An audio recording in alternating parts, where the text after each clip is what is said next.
ओम नमः शिवाय। ओम तत्वम चैनल में आप सभी का बहुत बहुत स्वागत है।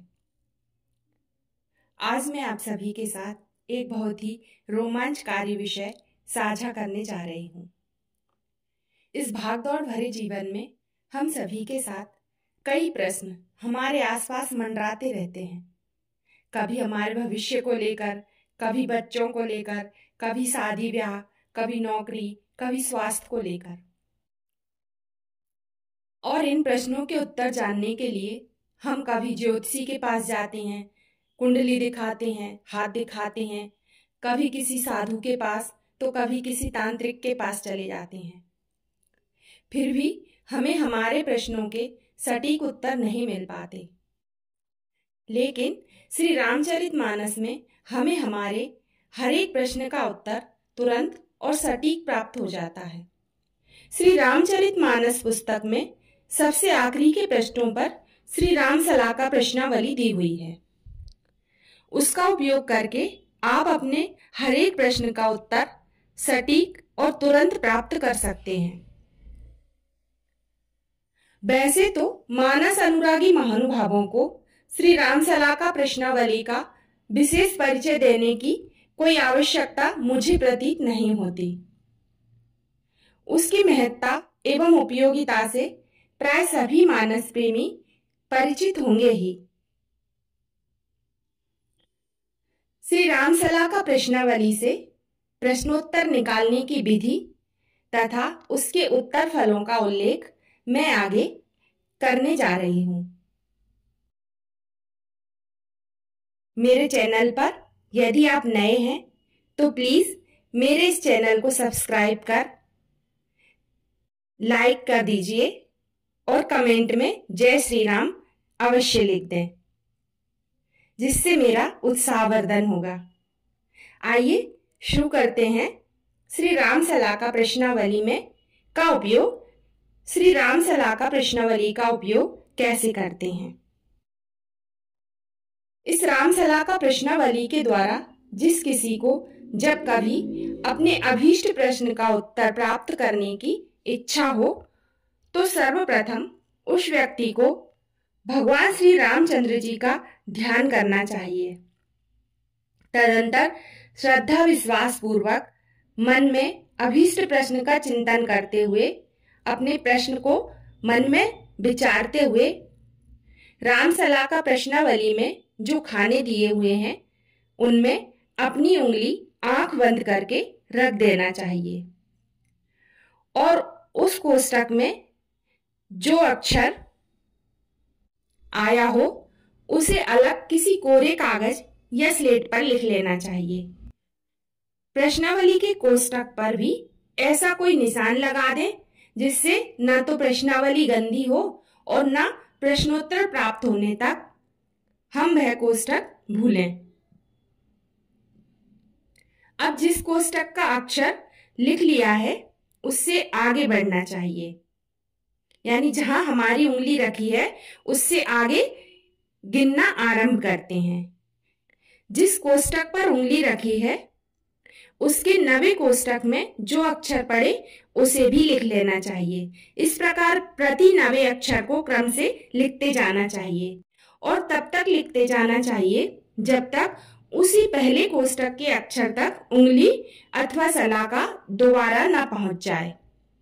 पहले कोष्टक का अक्षर जिस कोष्टक के अक्षर से 9वां पड़ेगा वहां तक पहुंचते पहुंचते एक चौपाई पूरी बन जाएगी जो प्रश्नकर्ता के अभीष्ट प्रश्न का उत्तर होगी।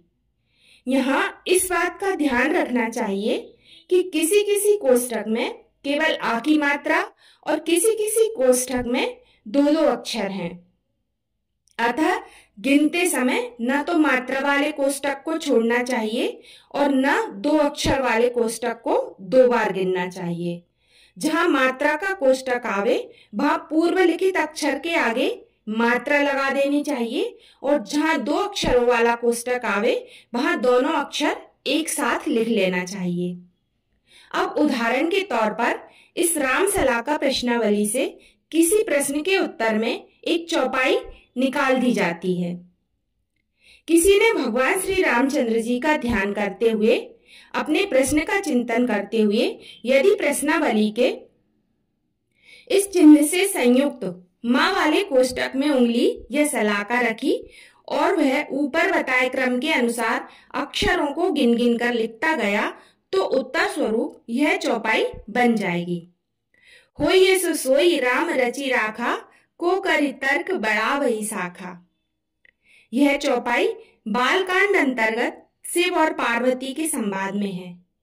प्रश्नकर्ता को इस उत्तर स्वरूप चौपाई से यह आशय निकालना चाहिए कि कार्य होने में संदेह है, अतः उसे भगवान पर छोड़ देना श्रेष्ठकर होगा।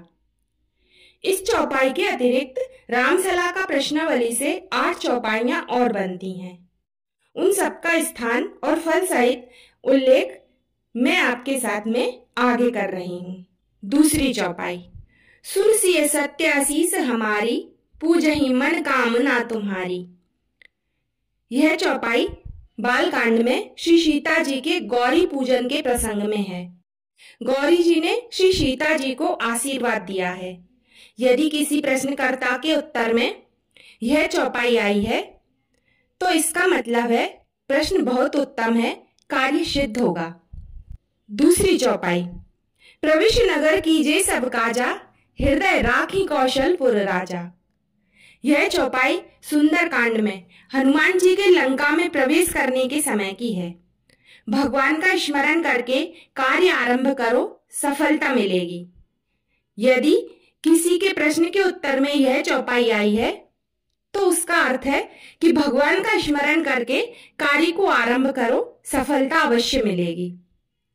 अगली चौपाई, उघरई अंत न होई निभाऊ, काल नेमि जिमि रावण राहु।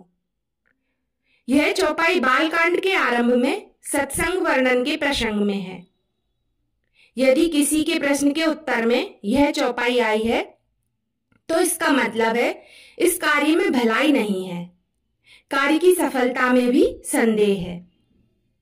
अगली चौपाई, विधिवश सुजन कुसंगत परहि, फनि मनि समनिज गुण अनुसरहि। यह चौपाई भी बालकांड के आरंभ से ही सत्संग वर्णन के प्रसंग की है। यदि किसी के प्रश्न के उत्तर में यह चौपाई आई है तो इसका अर्थ है खोटे और बुरे मनुष्यों का संग छोड़ दीजिए, कार्य पूर्ण होने में संदेह है।